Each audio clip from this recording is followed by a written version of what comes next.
Biasanya kalau ada yang pulang dari umroh atau haji, yang kita cari ya kurma ajwa ini.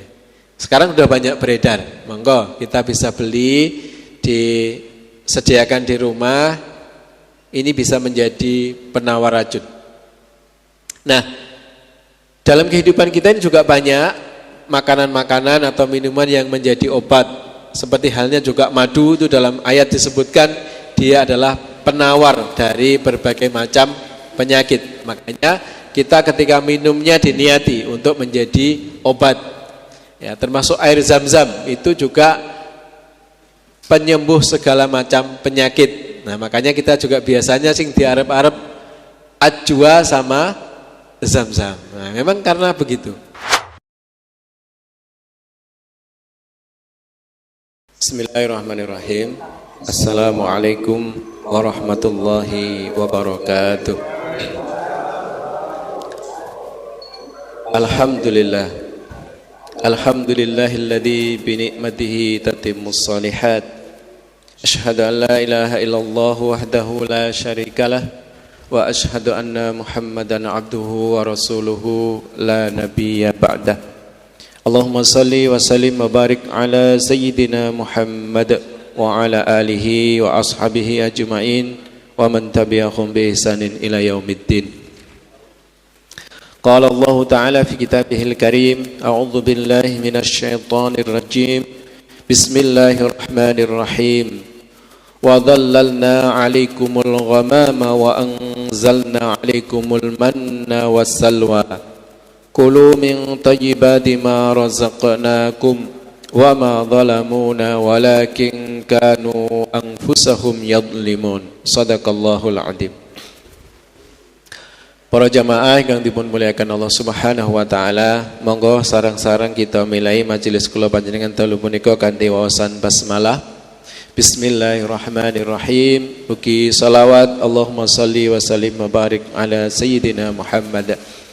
Lan monggo tansah muji syukur dumateng ngarsa dalem Allah Subhanahu wa taala ingkang dalu punika taksih paring rahmat nikmat dumateng kula panjenengan sedaya biqauli alhamdulillahi rabbil alamin. Mugi-mugi kanthi raos syukur kula panjenengan Allah tansah nambahi rahmat saha nikmatipun dumateng kula panjenengan sedaya insyaallah.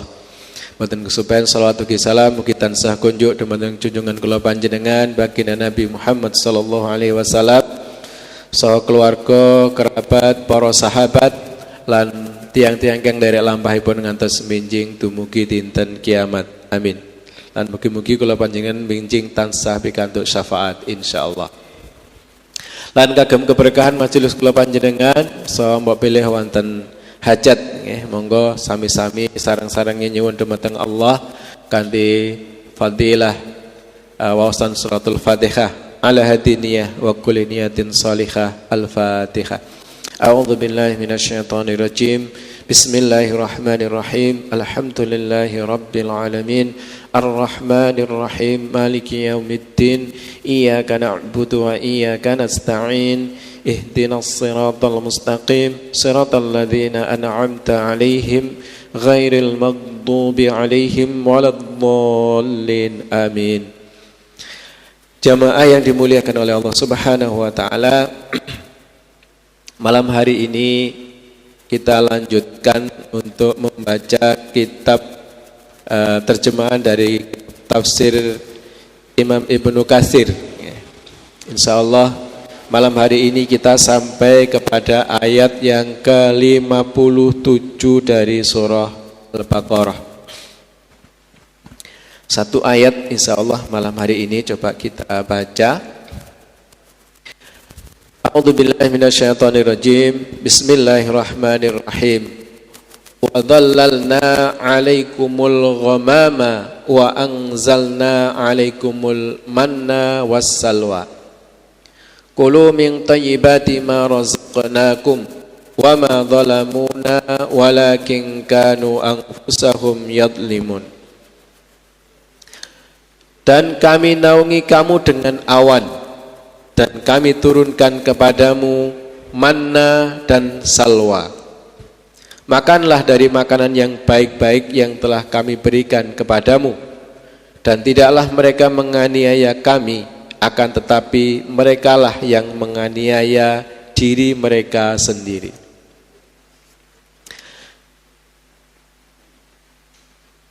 Jamaah yang dimuliakan oleh Allah, ayat ini masih merupakan kelanjutan dari ayat yang sebelumnya, yaitu tentang Bani Israel, kaumnya Nabi Musa alaihissalam. Yang di ayat-ayat sebelumnya Allah menyebutkan tentang siksa-siksa yang Allah palingkan dari Bani Israel. Allah melanjutkan dengan menyebutkan nikmat-nikmat yang Allah limpahkan kepada mereka. Allah Azza wa Jalla berfirman, wa dhallalna alaikumul ghamama, dan kami naungi kamu dengan awan. Jadi dhalal itu atau mindal, itu seperti halnya payung atau naungan. Al-ghamam itu disebutkan merupakan bentuk jamak dari ghamamatun. Jadi maksudnya ghamam atau ghamamatun itu sesuatu yang yaghumus sama, menutupi dan menyelimuti langit. Kadang kita akan menjumpai ketika siang hari di tengah terik matahari tiba-tiba ada awan yang menutupi matahari sehingga rawase iyub. Nah, jadi dingin. Nah, seperti itulah gambarannya ghamam itu yang Allah berikan kepada Bani Israel. Kapan? Ketika mereka berada di sebuah lembah apa namanya, nanti disebutkan di berikutnya. Ketika setelah mereka diselamatkan oleh Allah Subhanahu wa taala dari Fir'aun, setelah diseberangkan dari laut, maka mereka berada di sebuah lembah yang terbuka, sehingga kemudian mereka dinaungi oleh Allah Subhanahu wa taala dengan awan, dengan awan ghamam. Dalam banyak keterangan disebutkan oleh para mufassir berdasarkan keterangan-keterangan atau ucapan-ucapan dari para sahabat yang mengomentari tentang ghamam ini, hampir semuanya menyebutkan intinya ghamam itu adalah awan yang menutupi langit sehingga menghalangi sinar matahari, sehingga tidak terasa panas terik di tempat yang terbuka. Ini banyak sekali, nanti kalau saya bacakan semuanya panjang. Intinya adalah Allah telah memberikan dhalal ini, wa dhalalna, dan kami telah menaungi alaikum, itu di sini maksudnya adalah Bani Israel, al-ghamam, dengan awan. Nah, ada yang menyebutkan awannya ini adalah awan putih, yang bahkan ada pendapat dari para sahabat awannya awan putih yang kelihatan indah. Jadi tidak hanya ngiyupi, tapi dipandang itu sesuatu yang indah. Saya teringat kemarin waktu naik di Bromo itu, kita sering melihat dari atas itu ada awan putih yang seolah berada di bawah kita. Ini kayak kita itu berada di atas awan, ya kira-kira begitu gambarannya. Ya, jadi ini Allah berikan kepada Bani Israel ketika mereka menurut riwayat berada di sebuah padang, namanya padang Tih. Ya. Ini berdasarkan riwayat dari Ibnu Abbas radhiyallahu an. Dan ini adalah sebuah karunia, sebuah nikmat yang Allah berikan kepada Bani Israel, dan ini diingatkan kepada mereka. Al-ghamam, naungan yang berupa awan putih yang napa menika menyejukkan karena menghalangi sinar matahari langsung dan juga terlihat indah ketika dipandang. Kemudian juga Allah tegaskan wa anzalna 'alaikumul manna, dan kami turunkan kepadamu manna. Para ahli tafsir berbeda dalam menjelaskan apa itu manna ya. Tapi ini dijelaskan oleh para mufassir itu, misalnya dari Ali bin Abi Thalhah, beliau berkata dari Ibnu Abbas radhiyallahu anhuma, manna turun kepada mereka di pohon-pohon, mereka mengambil dan memakannya sesuka hati mereka. Mujahid berkata manna adalah getah pohon ya, jadi tadi satu mengatakan turun di pohon-pohon, yang satunya mengatakan getah pohon. Kemudian Ikrimah berkata manna adalah sesuatu yang Allah turunkan kepada mereka seperti embun, mirip sari buah yang kental. Kemudian ulama As-Suddi berkata, mereka berkata, wahai Musa, mereka di sini adalah Bani Israel, wahai Musa, bagaimana kita hidup di sini? Mana ada makanan, maka Allah Azza wa Jalla menurunkan manna. Ia turun di pohon jahe. Nah, ada yang menyebutkan pohon jahe. Dari sekian penjelasan jamaah yang dimuliakan oleh Allah, maka kemudian disimpulkan bahwa manna itu semacam madu ya, semacam madu yang diturunkan oleh Allah di tengah-tengah Bani Israel di padang teh itu, yang bisa mereka ambil tanpa harus bersusah payah. Jadi dari keterangan-keterangan ini ada di pohon atau di rumput-rumputan, yang mana itu adalah seperti madu yang sifatnya kental, yang ketika mereka memakannya langsung itu seperti makanan. Tapi kadang dicampur dengan air kemudian menjadi minuman yang sangat lezat. Nah, itu gambarannya. Jadi mereka tidak perlu bersusah payah untuk mengambil itu. Dan selama di sana mereka mengambilnya setiap pagi, karena disebutkan manna ini dari beberapa riwayat dia diturunkan oleh Allah mulai terbit fajar sampai terbit matahari. Setelah itu hilang. Maka mereka mengambilnya untuk kebutuhan sehari itu.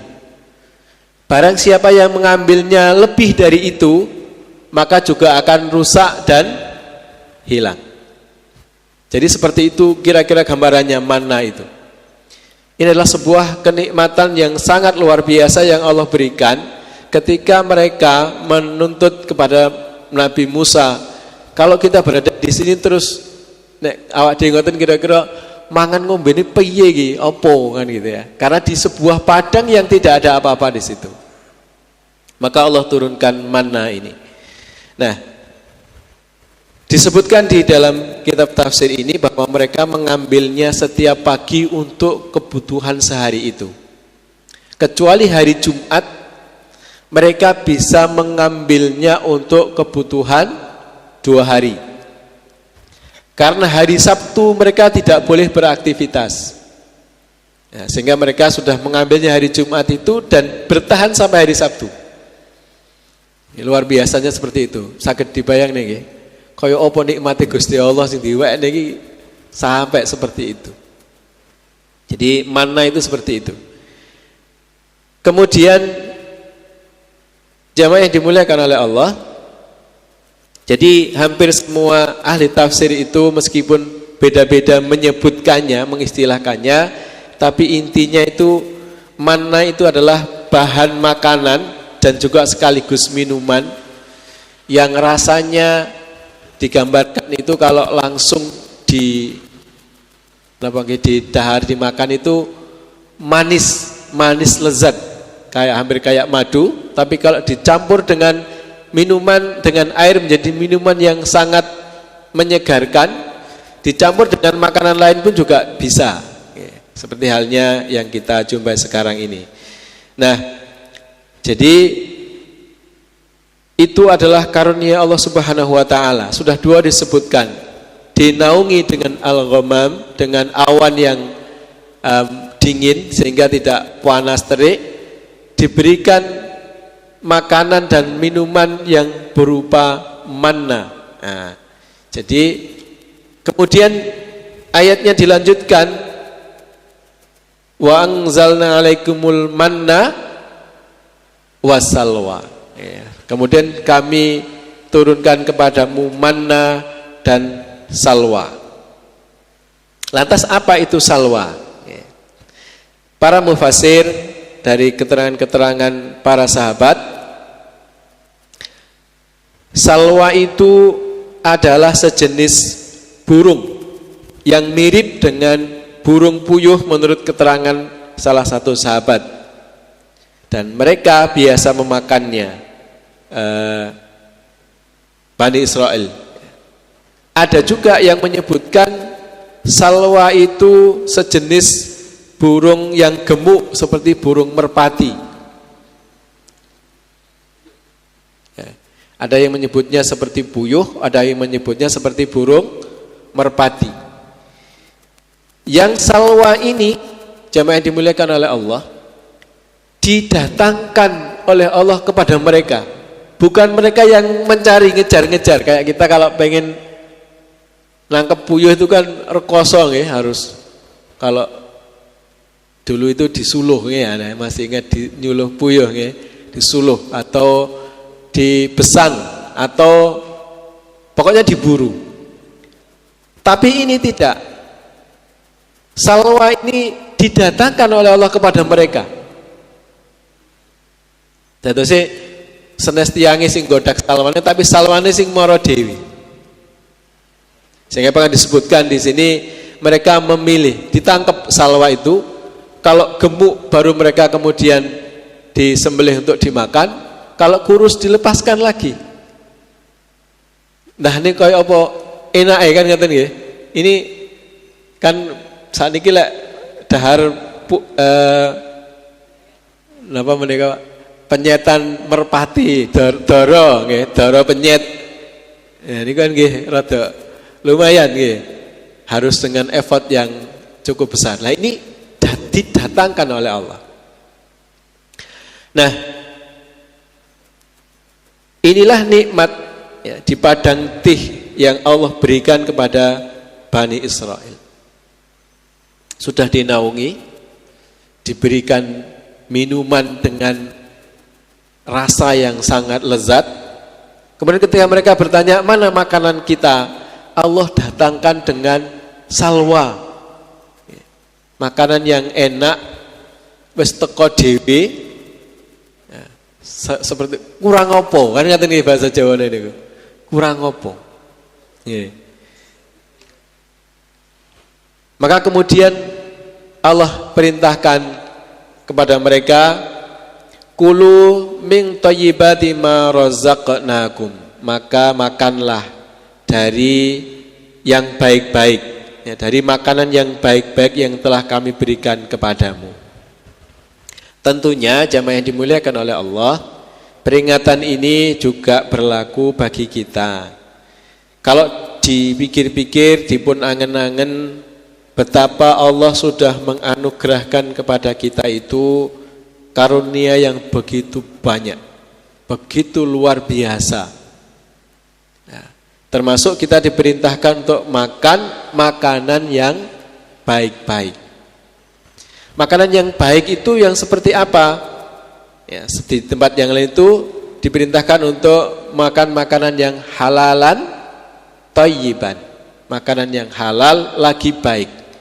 Ya baik di sini adalah baik menurut ukuran kita.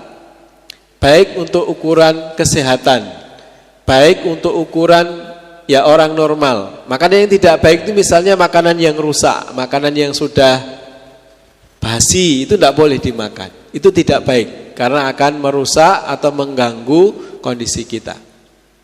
Nah, makanan yang baik bagi kita tentunya mungkin berbeda-beda. Kalau usia kita sudah 55, 60, 65 itu ya makanan yang baik itu yang tidak banyak mengandung kolesterol dan asam urat. Nah, itu makanan yang baik. Nah, dihindari, maksudnya boleh tapi jangan banyak-banyak. Sampeyan belah wedhus sih. Nggih, tapi mungkin secara kesehatan kadang kita ini agak salah kaprah. Kalau kita melihat riwayat-riwayat jamaah yang dimuliakan oleh Allah, daharan kesukaan napa karmanipun Kanjeng Nabi niku napa? Daging kambing. Sebenarnya daging kambing itu baik untuk kesehatan. Dagingnya nggih, bukan lemaknya. Nah, kita ini yang sering campurannya lemak kakean. Sate ini kan lagi ada lemaknya jadi ora enak. Nah, itu. Wes sate lemaknya kuatah nika cek ditambahin Pak gulai. Nah, ini yang menyebabkan tidak baiknya itu di situ. Karena gulai itu kenapa dia gurih, kenapa dia menjadi lezat? Karena lemak yang begitu banyak diolah, direbus sedemikian rupa sehingga mengeluarkan apa Pak? Napa namine nek sing sarine anu niku?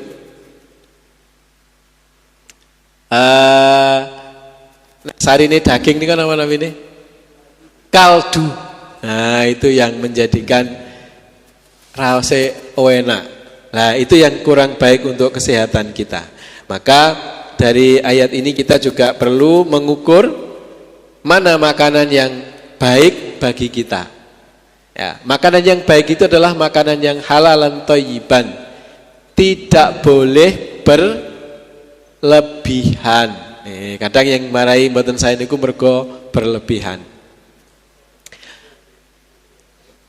Wa ma dhalamuna walakin kanu anfusahum yadlimun. Dan mereka tidak menganiaya kami, maksudnya kami di sini Allah ya. Walakin tetapi kanu sesungguhnya mereka anfusahum yadlimun, mendolimi diri mereka sendiri. Kapan? Ketika mereka mengabaikan, mereka melupakan karunia Allah Subhanahu wa taala berupa dhallal al-ghamam ini tadi, naungan. Kemudian juga berupa manna wasalwa.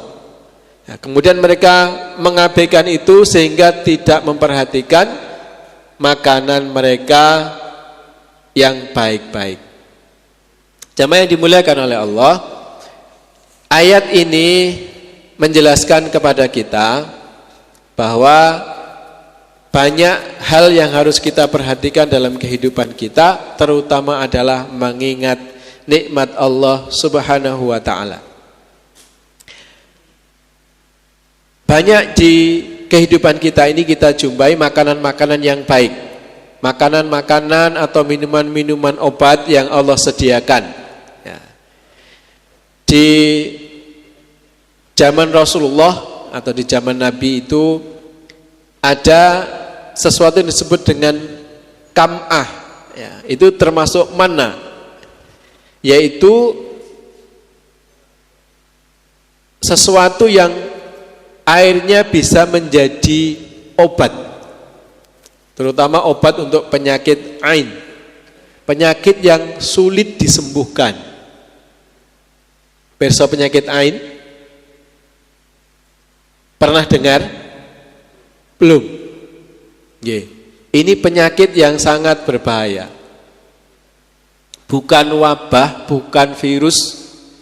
Ini adalah penyakit yang disebabkan oleh kedengkian seseorang kepada kita. Penyakit ain itu penyakit akibat pandangan mata. Bentuknya bisa bermacam-macam, sulit dideteksi. Makanya kadang ada orang sakit, dibawa ke rumah sakit, dites sembarang normal. Nah, ini boleh jadi akibat penyakit ain. Makanya para ulama sering mengingatkan kepada kita, apalagi sekarang ini era media sosial. Jangan kita ini napa menika Pak, gampang-gampang niku. Kadang kita pegang HP niku tangan niku sok ora serantan niku napa nggih? Kudu ngoten nggih. Kudu melihat cucunya lucu gitu terus difoto, diupload di media sosial. Alhamdulillah mendampingi cucu yang lucu-lucunya gitu, di komen. Atau keluarga yang lain kita upload di media sosial. Ini bisa menjadi salah satu pintu sebab terjadinya penyakit ain. Ketika ada orang lain yang melihat, nah, kemudian orang ini ada rasa apa menika Pak? Iri atau kedengkian, tidak suka misalnya dengan kayak duwe putu dewe. Nah, kan itu bisa mudah sekali terlontar. Itu bisa menyebabkan terjadinya penyakit ain. Terus mengobatinya bagaimana Pak? Di antaranya dengan kam'ah ini, atau juga bisa dengan kurma ajwa. Karena kurma ajwa itu menurut salah satu sabda Nabi berasal dari surga dan ia bisa menjadi obat penawar racun. Nah, luar biasanya ajwa. Ini hadis, bukan anggapan gitu ya, tapi ini hadis Nabi. Jadi kurma ajwa itu kurma yang sangat istimewa, makanya disebut dengan kurma apa Pak?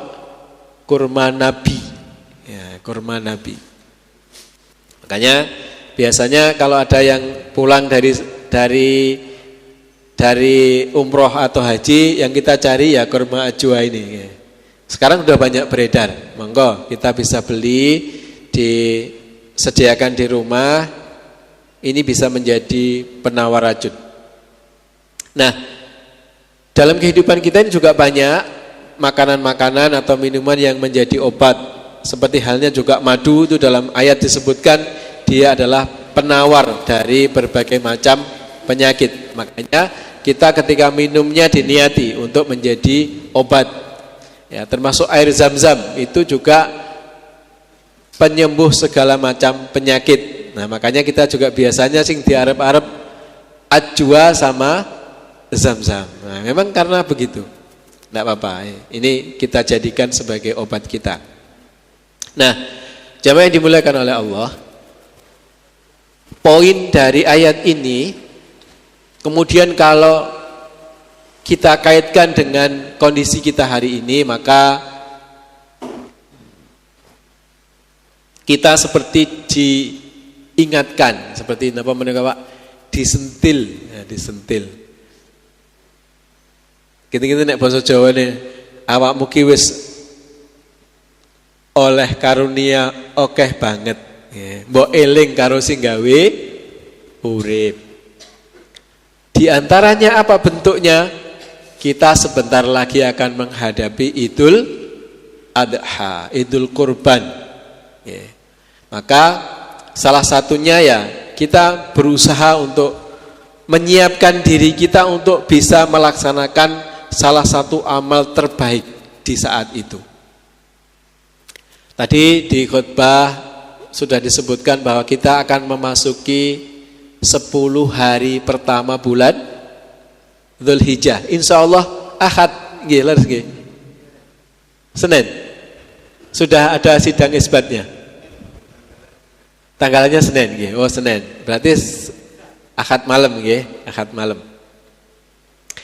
Jamaah yang dimuliakan oleh Allah, 10 hari pertama bulan Dzulhijjah itu adalah hari-hari terbaik dalam 1 tahun. Ya, hadisnya ada disebutkan, saya bacakan, Bismillahirrahmanirrahim. Ma min ayyamin al-amalus salihu fiha ahabbu ilallahi min hadhil ayyam, yakni ayyamal ashr. Qalu ya Rasulullah walal jihadu fi sabilillah. Qal walal jihadu fi sabilillah illa rajulun kharaja bi nafsihi wa malihi falam yarji min dzalika bisyai'. Tidak ada satu amal soleh yang lebih dicintai oleh Allah melebihi amal soleh yang dilakukan pada hari-hari ini, yaitu 10 hari pertama bulan Dzulhijjah. Maka para sahabat bertanya, tidak pula jihad di jalan Allah? Nabi SAW menjawab, tidak pula jihad di jalan Allah, kecuali orang yang berangkat jihad dengan jiwa dan hartanya, namun tidak ada yang kembali satupun. Nah, jamaah yang dimuliakan oleh Allah, 10 hari pertama bulan Dzulhijjah ini mulai tanggal 1 sampai dengan tanggal 10. 10 hari ya, 1 sampai 10. Amal soleh di hari-hari itu nilainya begitu luar biasa. Amalan yang paling dicinta oleh Allah. Bahkan jihad fisabilillah itu tidak bisa mengalahkan amal di 10 hari itu. Itu ngendikane Kanjeng Nabi. Kecuali orang yang berangkat berjihad dengan membawa jiwa dan hartanya, kemudian tidak ada yang kembali. Maksudnya apa? Syahid. Hartanya dan jiwanya tidak ada yang kembali pulang. Itu baru bisa mengalahkan keutamaan amal soleh di 10 hari pertama bulan Dzulhijjah. Karenanya mumpung kita belum sampai, masih ada waktu, mari mulai hari ini kita siapkan, dipun catet Bapak sekalian, atau setidaknya wis diangen-angen amal apa wae engko sing arep dilakoni. Ini disiapkan. Jangan sampai kemudian dianggap podo kalih dinten-dinten biasa nih. Eman-eman. 10 hari ini 10 hari yang sangat istimewa. Kemudian ada pertanyaan, lantas lebih baik mana 10 hari pertama bulan Dzulhijjah dan 10 hari terakhir bulan Ramadan? Maka para ulama menjelaskan 10 hari Dzulhijjah ini lebih baik daripada 10 hari terakhir bulan Ramadan. Hari, maksudnya apa Pak? Siangnya. Tapi 10 hari terakhir bulan Ramadan itu malamnya, itu adalah malam-malam terbaik. Apalagi di dalamnya ada malam Lailatul Qadar. Jadi kalau siang hari itu terbaik adalah 10 hari bulan Dzulhijjah, kalau malam hari itu terbaik adalah 10 hari terakhir bulan Ramadan. Bisa bisa dipahami nggih? Kalau siangnya adalah 10 hari pertama Dzulhijjah, kalau malamnya 10 hari terakhir Ramadan. Makanya 10 hari Dzulhijjah ini monggo kita siapkan. Lantas amal apa saja yang perlu kita perbanyak? Maka ada beberapa amalan yang sangat dianjurkan. Yang pertama adalah puasa. Boleh puasa mulai dari tanggal 1 sampai tanggal 9. Puasa Dzulhijjah niatnya. Wakeh men Pak. Ya, kalau tidak bisa maka setidaknya 2 hari. Tanggal berapa? 8 dan 9. Hari Tarwiyah dan hari Arafah. Puasa 1 hari Arafah itu pahalanya menghapus dosa setahun yang lalu dan setahun yang akan datang. Begitu luar biasanya. Maka setidaknya 8 dan 9. Kalau 2 hari tidak kuat, ya wis 9 tok. Mpun ngantos 9-e ora, lah itu yang jangan sampai. Uwe maneman. Nggih. Nah, ini mulai ditata mulai sekarang. Pak, saya biasa puasa Senin Kemis. Senin nanti pas nepai tanggal 1. Ya, enggak apa-apa, kebiasaannya dijaga. Puasa hari Senin, niatnya tetap puasa sunnah Senin, insya Allah secara pahala dapat double karena bertepatan dengan tanggal 1 Dzulhijjah. Justru tidak boleh nanti niatnya double, niat puasa sunnah Senin sekaligus puasa sunnah Dzulhijjah, tidak boleh. Ya.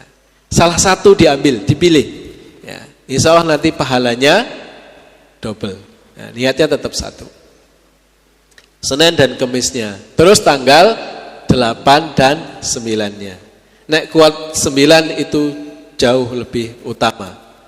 Nah, lantas berikutnya amal apa yang sangat dianjurkan di 10 hari pertama? Amal yang kedua adalah memperbanyak sholat. Ya, memperbanyak sholat sunnah. Kalau biasanya sholat sunnah di siang hari napa mawon, Pak? Duha, rawatib. Rawatib. Kalau biasanya zuhur, rawatibnya 2 rakaat sebelum dan 2 rakaat sesudah. Di 10 hari ini kita usahakan 4 rakaat sebelum dan 4 rakaat sesudah zuhur. Duha biasanya pinten? 4. Kalih, Pak, tidak apa-apa, ditingkatkan. Kalau biasanya 2, jadikan 4 atau 8. Kalau biasanya 4, jadikan 8. Duha. Itu kita lakukan di 10 hari pertama. Karena hari itu jelas disebutkan sebagai hari di mana amal soleh paling dicintai oleh Allah Subhanahu wa taala. Artinya berarti pahalanya itu dilipat gandakan oleh Allah Subhanahu wa taala. Amal berikutnya adalah memperbanyak zikir, terutama apa, Pak? Takbir. Jadi 10 hari bulan Dzulhijjah itu kita boleh bertakbir di mana saja, jam berapa saja, dan boleh dengan keras. Ya, tapi kalau nanti terus ning doalan buanter kok ya dianggap aneh, ya kita cari tempat yang anu aja lah, di rumah atau di ini kita takbir. Meskipun gak banter, pelan enggak apa-apa, perbanyak takbir, zikir terutama takbir. Itu di 10 hari. Kemudian yang berikutnya setelah tadi puasa, sholat, zikir terutama takbir, itu amal terbaik diantaranya adalah menunaikan haji dan umroh. Kalau kita yang belum sempat, ya berarti enggak. Tadi kita tutup dengan puasa. Termasuk di dalamnya adalah memperbanyak sedekah. Seberapapun besarannya, kita perbanyak. Yang berikutnya adalah melaksanakan sholat apa, Pak? Idul Adha. Ya, sholat Idul Adha. Ini sholat setahun sekali yang luar biasa. Ya. Terutama puasa tadi, puasa Arafah, jangan sampai tertinggal. Kemudian memperbanyak sholat dan zikir. Nah, kemudian bersedekah. Yang berikutnya adalah memperbanyak amal soleh apa saja yang bisa kita lakukan, kebaikan-kebaikan di siang harinya. Yang berikutnya adalah yang tidak boleh kita lupakan adalah berkorban.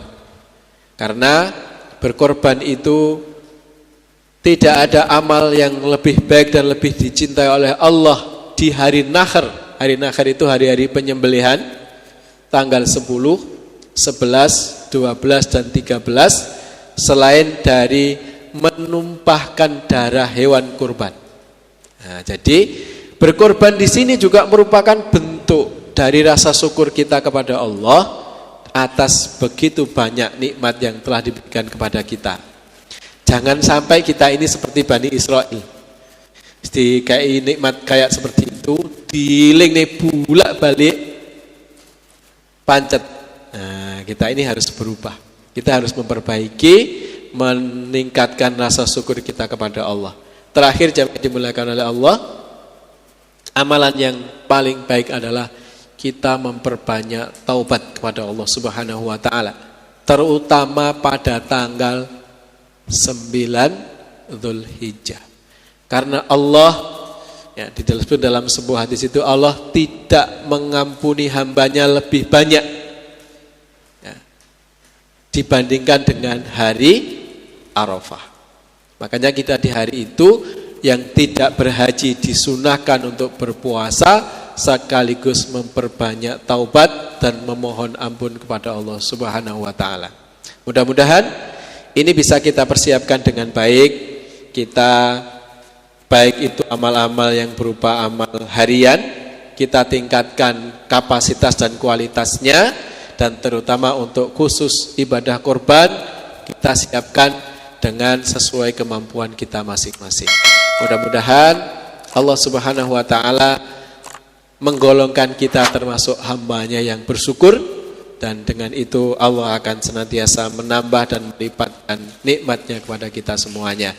Dan salah satu doa kita kepada Allah adalah mudah-mudahan Allah menganugerahkan kepada kita hidayah dan inayah-Nya, menguatkan iman dan takwa kita, menjaga keistiqomahan kita sampai akhir hayat kita, sehingga ketika kita nanti ditakdirkan menghadap Allah, kita menghadap dalam keadaan husnul khotimah. Amin ya rabbal alamin.